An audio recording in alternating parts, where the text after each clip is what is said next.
And congratulations for everyone watching that last video where I made a mistake again. I didn't make a mistake on the screen as such, but in my calculator I didn't type in the correct answer, so this one isn't actually correct. If you type in 154,500 times by 1.04 squared, what you actually get is £167.20.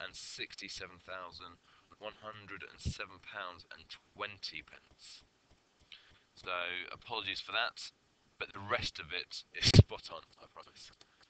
Okay, question 17. Now this one tends to be done poorly, and what I always advise people to do for this one is to do each bit of it separately. So it's worth 2 marks. So the first thing I'd do is I'd write out what tan 60 plus 1 is, and then write out all the figures on your display. So if we do tan 60 then plus 1, we get 2.732050808. Now some calculators you can actually do this all in one, and if you're going to do that then you need to make sure that you write tan 60 plus 1 in brackets divided by tan 60 minus 1 in brackets, and all of that has got to go into brackets and have a square root on the outside. I think it's easy to do it this way. So the first thing you do is tan 60 plus 1. You can do tan 60 minus 1.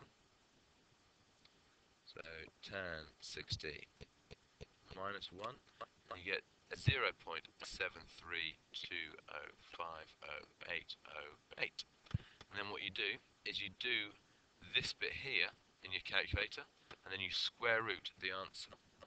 So if we do that, right, so bear with me a second.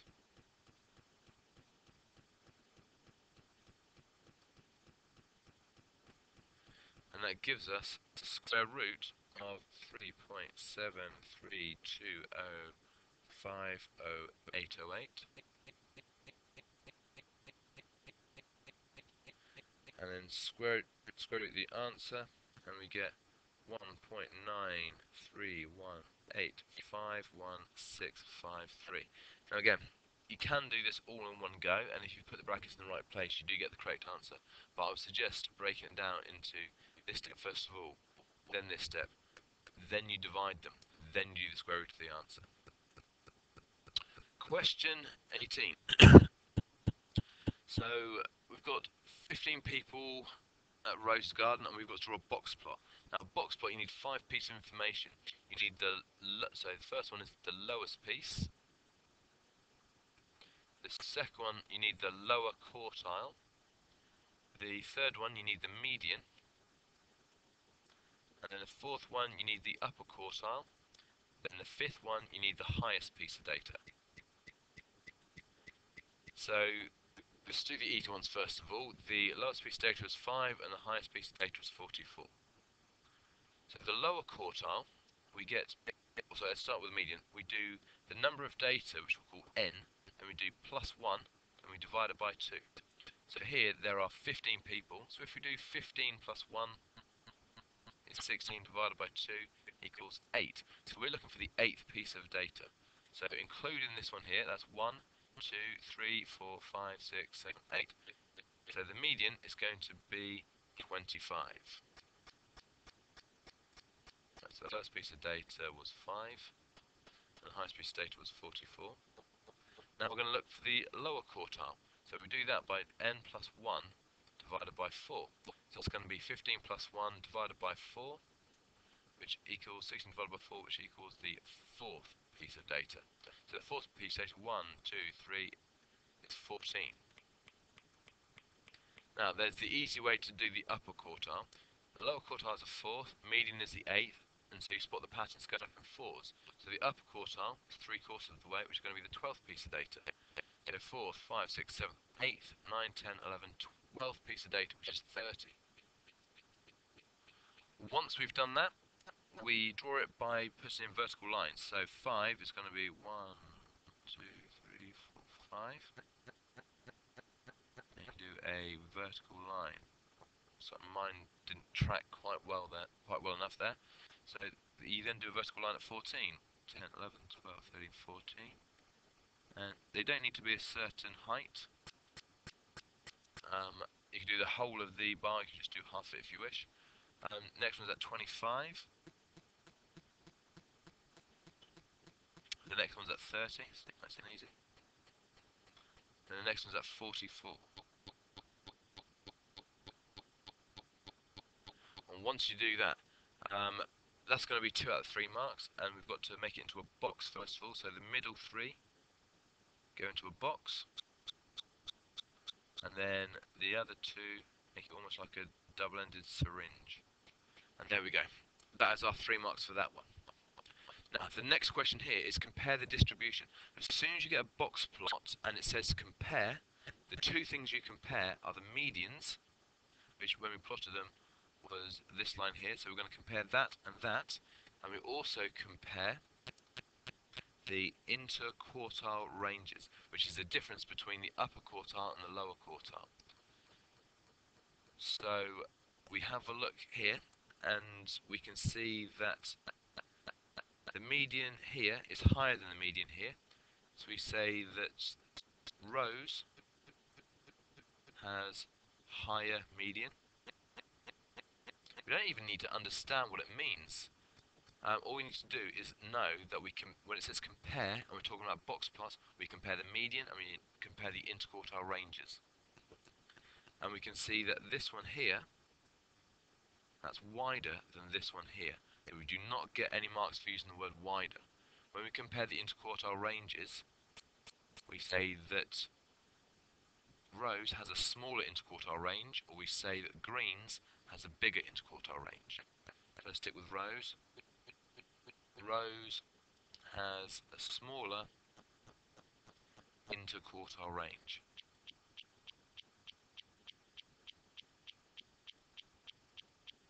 As long as we can remember to do that, that's 2 easy marks. So that's 5 marks for the entire question. Again, I know this isn't the easiest of questions. I mean, it's question 18, so it's looking at A grade work, but it's certainly A grade stuff that you can sort of get your head around. The next question is question 19. Now, what we have here is we have a section of a circle.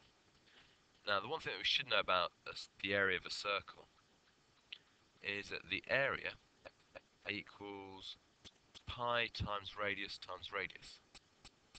So if we're going to work out the area of the whole circle, I would do pi, or 3.14, times by radius, which is 15, times by radius, which is 15. So 15 times 15 times by pi, and I've used the actual pi button here, and we get 706.858. And that'll do for that. But we don't want that. We want a sector of it. So we want 30 degrees. So if we think about this is a fraction, we want 30 degrees out of a total of 360 degrees.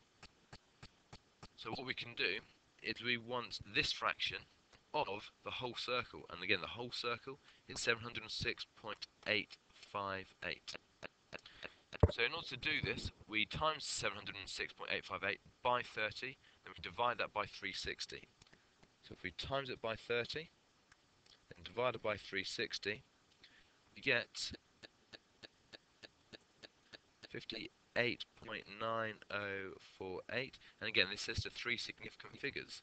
So the first 3 numbers are this, 58.9, and our 0 tells us that we don't round it up. So we write the answer 58.9 centimeters squared. Okay, the next question. There's 2 ways of doing this one. We've got to work out the length PR, and we can use that. We can use this one of 2 ways. The first way, because this is an isosceles triangle, we're going to split this down the middle and call this 70 degrees. If this is 70 degrees, and we know that this is 8 centimeters, then we're going to use trigonometry to work out this length here. Then we're going to simply double it. So this is the diagonal length, the 8 centimeters, so that's h. And we're looking for the opposite here. So O and H, if we go back up to the trig question, which I can't find. Was this it? No, this one. This one here. O and H is SOH.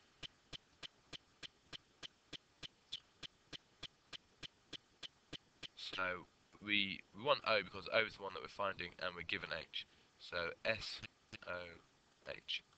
Now, because we're looking for O, we cover O up, and it's going to be S multiplied by H.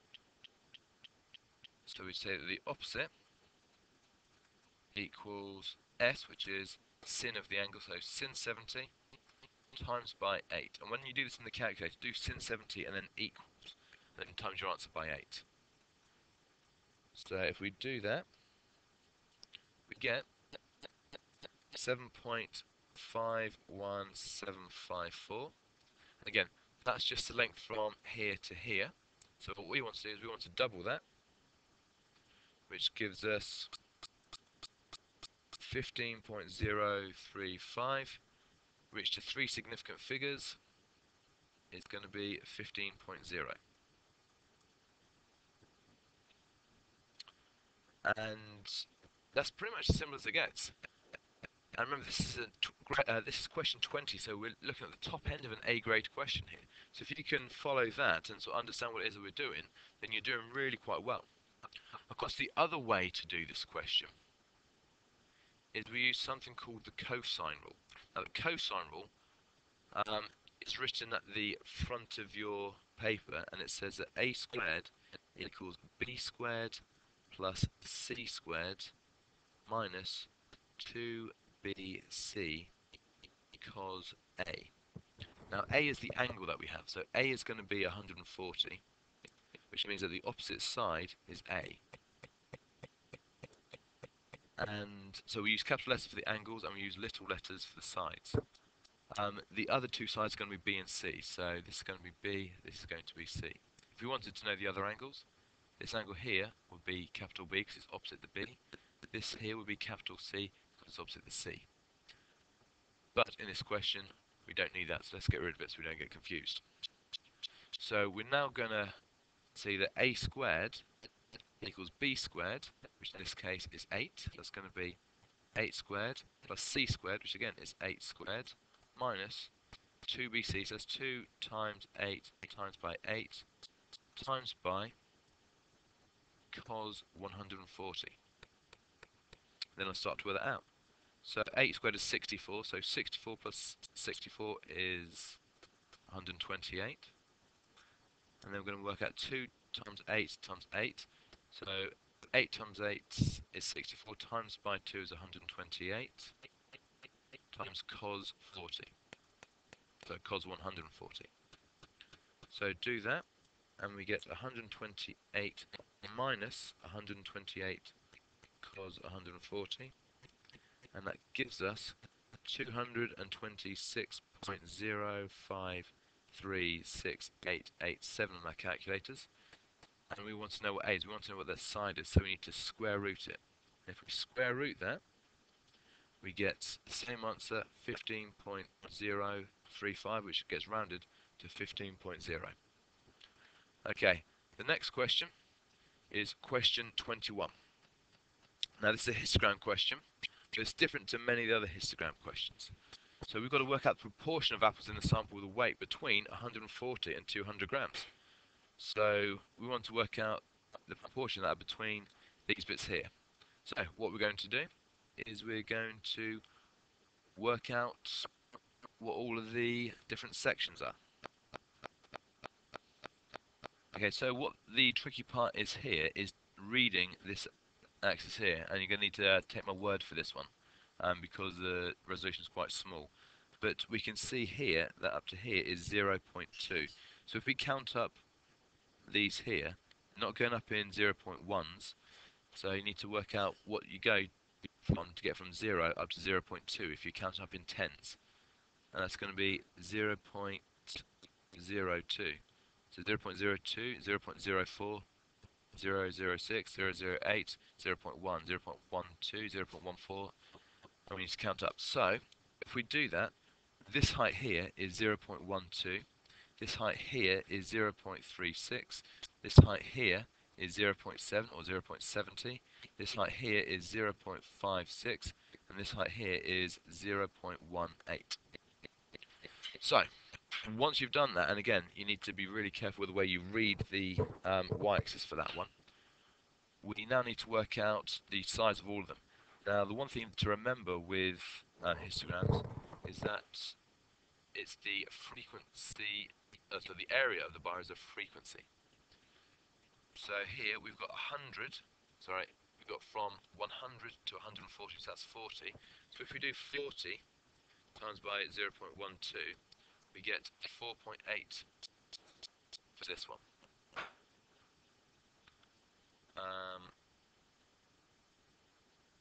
And then the next one is we do 20 times by 0.36. So 20 times by 0.36, and we get 7.2. The next one is going to be between 160 and 180, so that's 20. So 20 times by 0.7 equals 14. And then we've got 20 times by 0.56, and this is 11.2. This one here, 0.18 times by 40, gives us 7.2 again. Okay, so now what we've got to do is we've got to work out the proportion between 140 and 200. So the way we do that is we do 7.2 plus 14 plus 11.2 out of the total. So the total is going to be 4.8 plus 7.2 plus 14 plus 11.2 plus 7.2. If I give you a couple of seconds to work that out on your calculator, what you should get is 32.4 over 44.4. And that's the proportion. And then you work that out. So 32.4 divided by 44.4 gives you 0.7297. So that's going to be 0.73. And that's the proportion, or 73% or 72.97%. Anything like that would give you the mark for that one. Okay, the next question was the frustum one. Now, if you have a look on the front of your exam paper, you actually get all the information you need for this question here. So you need to know what the frustums are, so what the area of the frustums are and the volume. And if you have a look at it, it does say that the volume of a cone equals 1/3 pi r squared h. Now it's worth saying at this point also that if you had a square-based pyramid, you're not given the volume for a square-based pyramid, but it's pretty much the same as the volume of a cone. Now this pi r squared, because we're looking at a cone, is a circle. So the area of a square-based pyramid is 1/3, then the area of the base, 1/3 times the area of the base, times by the height. So it's pretty much the exact same formula, but most people don't remember that one. But as a reminder, it's exactly the same as the volume of a cone. It's just we've got to work out what the area of the base is. Okay, anyway, that's a quick aside there. We're looking at the volume of this cone. So what we do is we have a look at the volume of the entire cone. So that's going to equal 1/3 multiplied by pi multiplied by the radius squared. So the 30 here is the diameter, so 15 times 15 times by 40.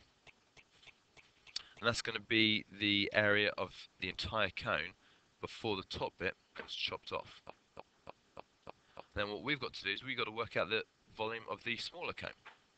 So that's going to be 1/3 times pi times, the height is going to be 20, but we've got to work out what the radius is.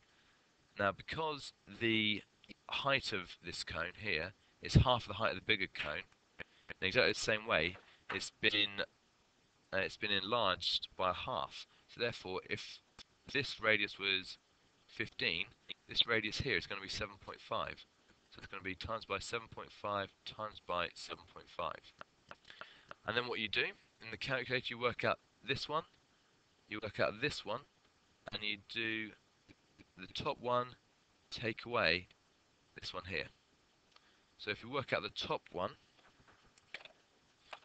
we get third times by pi times by 15 times by 15 times by 40, and that gives us 9424.777961.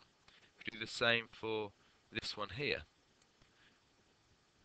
Pi times 7.5 times 7.5 times 20. I've got to find a third of that. We get 1178.097245. And if we do the whole cone, which is this one, take away the bit which is on the top, which was this one here, we should get 9424.777961.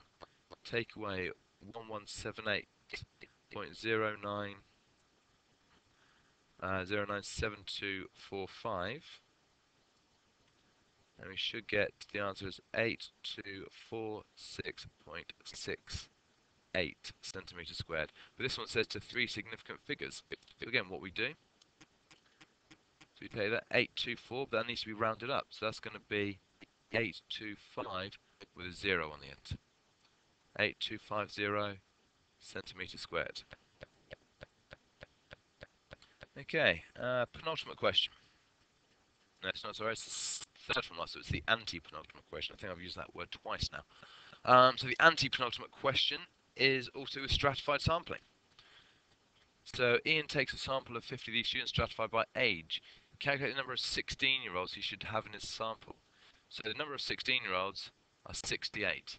So we want a proportionate amount. So the fraction of the students that are 16 are 68 out of a total of 300. Sometimes they'll give you the 300, other times you need to add up the entire number of students, which are those numbers there. So all you do is do 68 over 300, then you times it by your sample size, which in this case is 50. So you do 68, because that's the number of 16-year-olds, divided by the total number of students, which is 300, and that gives you the fraction of students that are 16, and you times it by your sample size. And if you do that, you end up getting an 11.3 recurring, which the nearest student is going to be 11 students. Nice and quick question for 2 marks, that one. Okay, now this one, by considering bounds, work out the value of m to a suitable degree of accuracy. So as soon as it says by working out bounds, what we're going to do is we're going to have a look at the upper and lower bounds for both these things here. So the way I look at upper and lower bounds, if I've got 3.47 to 2 decimal places, is I have a look at the number to 2 decimal places which is above and below it. So that's going to be 3.48 and 3.46. Now the lower bound is going to be whatever's in the middle, and the upper bound is going to be whatever's in the middle there. So the lower bound here is 3.465, and the upper bound is 3.475. So let's write these up here. So lower bound is 3.465, and then 3.475 as the upper bound. Let's do the same for the next one. So the next one is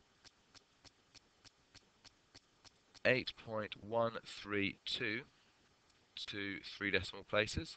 So above and below is 8.131 and 8.133. So the lower boundary for that one is 8.1315. The upper boundary, 8.1325. Okay, so the lower boundary, 8.1315 and 8.1325. So now we've got to work out what the upper bound would be. So here, this is how we work out a value of n. So it's the square root of s divided by t. So I want to know what the biggest this thing could ever be is.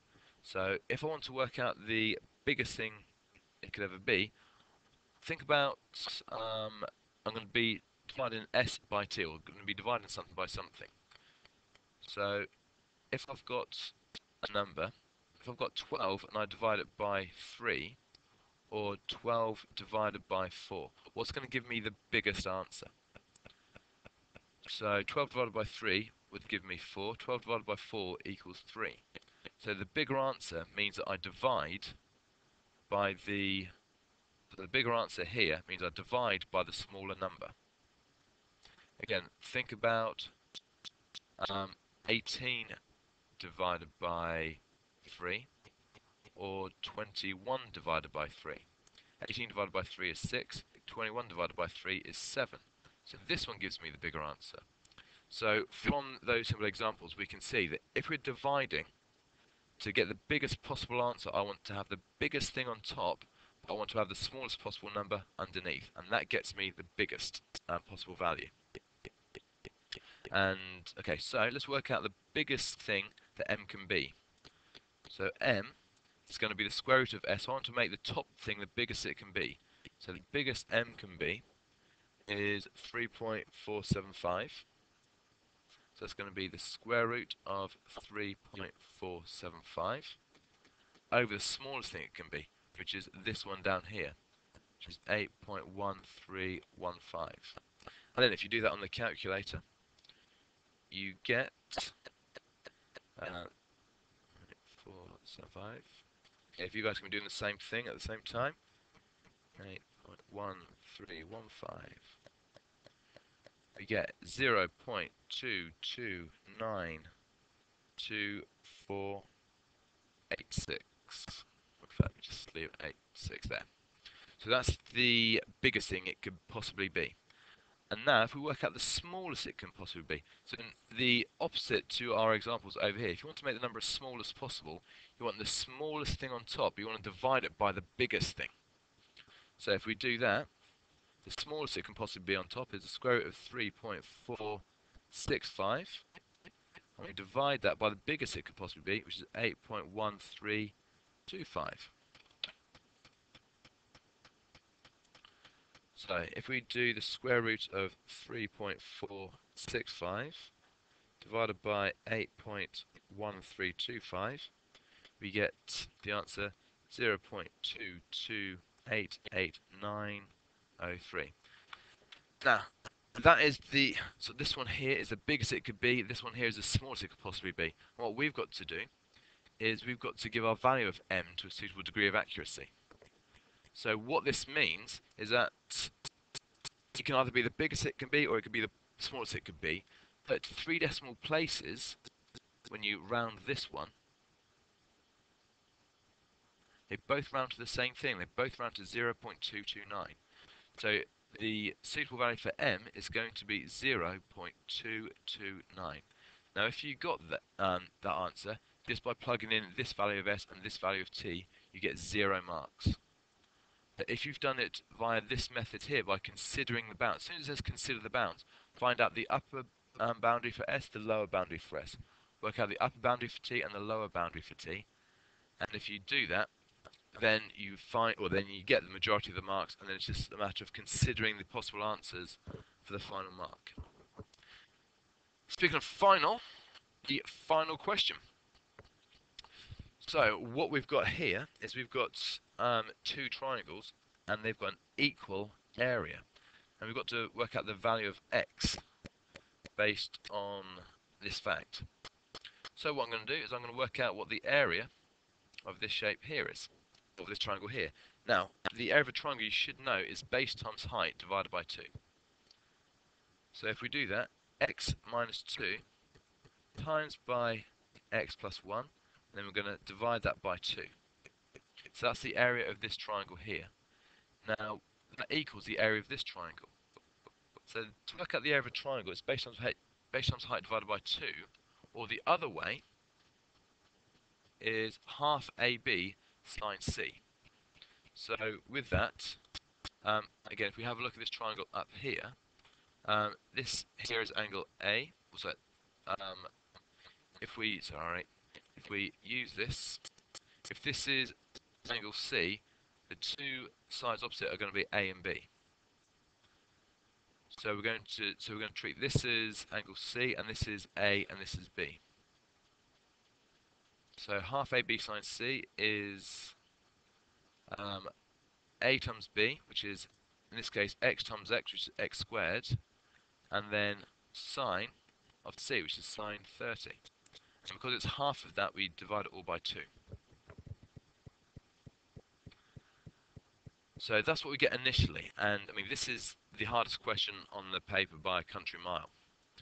And if we have a look at this, if we times both sides by 2, we end up getting x minus 2 bracket x plus 1 equals x squared sine 30. Now if you do sine 30 in your calculator, you get 0.5. So again, we could simplify this as equaling x squared over 2. And now the next thing we're going to do is we're going to simplify or multiply out this side here. So if we multiply out the brackets, we get x squared plus x minus 2x minus 2, and that equals x squared over 2. Now I hate fractions when dealing with algebra, so I'm going to simplify the left-hand side first of all. So we'll bring it over here. I'm going to get x squared minus x minus 2 equals x squared over 2. And to get rid of this divided by 2, I'm going to times everything on the other side by it. So I'm going to get 2x squared minus 2x minus 4 equals x squared. Then if you subtract x squared from both sides, we're going to get x squared minus 2x minus 4 equals 0. And that gets us the majority of the marks. And then we've got to solve this. Now usually we'd solve this by factorising, but it turns out that we can't factorise this. And so if we can't factorise it, we need to use another rule, which is minus b plus or minus the square root of b squared minus 4ac all over 2a, where a is a number that's in front of the x squared, which in this case there isn't one, so it's just 1. B is the number that's in front of the x, which is minus 2. And C is the bit that's tagged on the end, which in this case is minus 4.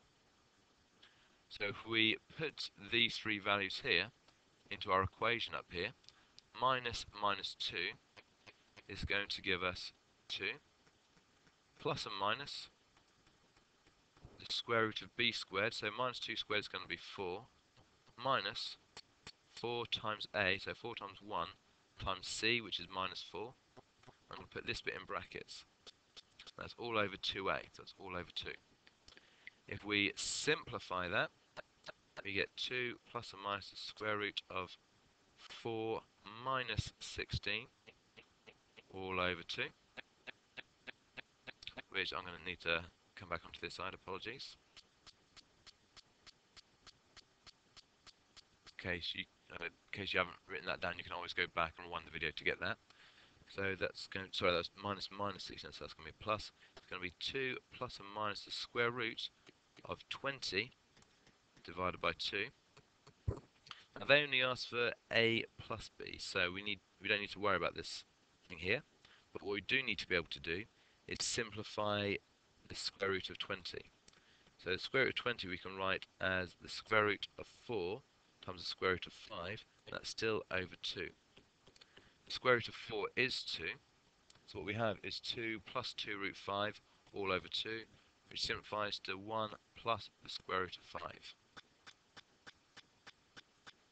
And if you can do that, then you're game on for A-level, because that is an extremely hard question.